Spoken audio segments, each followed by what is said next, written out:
আমি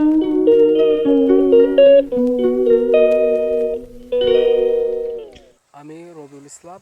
আজকে আপনাদের সাথে আলোচনা করব আমাদের দেশে, আমাদের অঞ্চলে যে সমস্ত ঘাস থাকে গবাদি পশুকে খাওয়ানোর জন্য, সেই সমস্ত ঘাস আমরা আসলে সঠিক পদ্ধতিতে চাষ করতে পারছি না। আমার পেছনে একটা জমি দেখতে পাচ্ছেন, ঘাসের জমি। এখানেও ভুল পদ্ধতিতে চাষ করাতে ঘাস হবে, কিন্তু পদ্ধতিটা ভুল, এবং পরবর্তীতে সেই জমিটায় আর কোনো সবচেয়ে কম হবে। এর কারণ, এবং আমি আর একটি জমি দেখাবো, সেখানেও সেমভাবেই চাষ করা হয়েছে, কিন্তু নতুন। সেই নতুন জমিটাও কিন্তু এখন যদি ভালোভাবে পরিচর্যা করা হয় বা ভালোভাবে সেই ঘাসগুলোকে কেটে খাওয়ানো হয়, তাহলে জমিটা আবারও নতুন রূপ পাবে এবং জমিটাতে উর্বরতা সবসময় রক্ষা হবে এবং বৃদ্ধি পাবে। তো চলুন আজকের ভিডিওটি শুরু করা যাক। এখানে যে ঘাস বাগানটা দেখছেন আপনারা, এই মধ্যে এই যে ঘাসটা হয়েছে, এটা অনেক আগে, দেখেই বোঝা যাচ্ছে যে এটা অনেক আগে হওয়া, এবং ঘাসগুলো এখন পর্যন্ত কিন্তু বাড়তেছে বা হচ্ছে। জমির উর্বরতার উপরে কিন্তু নির্ভরশীল। তো আমি যেটা বলতে চাচ্ছি, এই পদ্ধতিটা কিন্তু ভুল।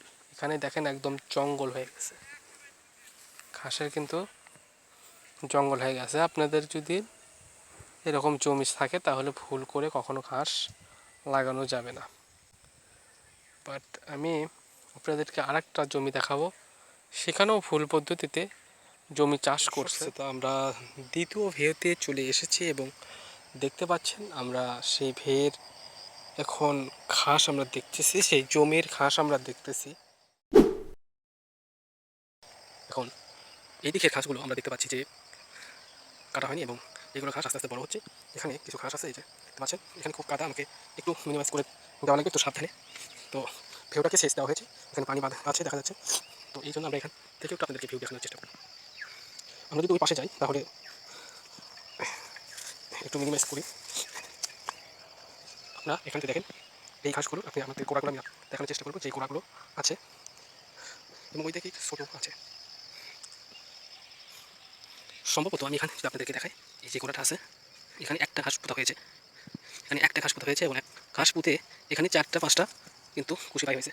এখন এই ঘাস কিন্তু কাটার সময় কিন্তু এই ঘাসটা কাটা লাগবে এখান থেকে, তাহলে এটা কিন্তু হবে। কিন্তু এখানে একটা ভুল পদ্ধতি হয়েছে, সেটা হলো এই ঘাসটা এই যে এইভাবে আমার লোকটা একটু লক্ষ্য করে দেখলে, এই যে এখানে একটা আছে, এখান থেকে এখানে একটা গোড়া থাকবে, এবং এখানে একটা থাকবে। আমাদের দর্শক, আমি যেটা দেখালাম সেটা ছিল পদ্ধতি, এবং কিছু ঘাস একটি বিস্তারা রোপণ করা হয়েছে, এবং এখানে অবস্থা তো সেরকমই দেখা যাচ্ছে। এবং এখান থেকে দেখলে মনে হচ্ছে যে ঘাসগুলো উর্বর থাকার জন্য এরকম ঘাসগুলো একটু জন্মেছে, এবং সার দেওয়াতে এবং এই ভেতে অনেক কিছুই দেওয়া আছে, যেটা আমরা এখানে দেখতে পাচ্ছি।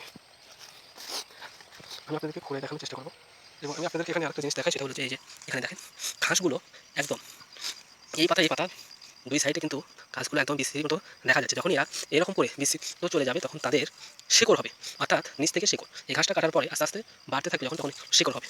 এই জন্য এখানে সোজাসুজি না পুঁতে এখানে নতুন পদ্ধতি না, এটা অনেকে জানেন না, সেটা হচ্ছে এই ঘাসটাকে প্রথম পদ্ধতিতে স্ক্রিনে দেওয়া পদ্ধতিতে দেখতে যদি আপনি রোপণ করেন, তাহলে ঘাসগুলো খুব দেখা হবে। এখানে দেখেন প্রতিটা ঘাস একই সাইজ, আর প্রতিটা ঘাস কিন্তু ঠিক একই রকম।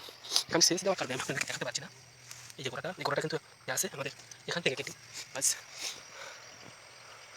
সুপ্রিয় দর্শক, আমরা দেখলাম এবং শিখলাম, এবং আমরা এখানে দেখতে পাচ্ছি জমির ভিতরে অনেক সার আছে।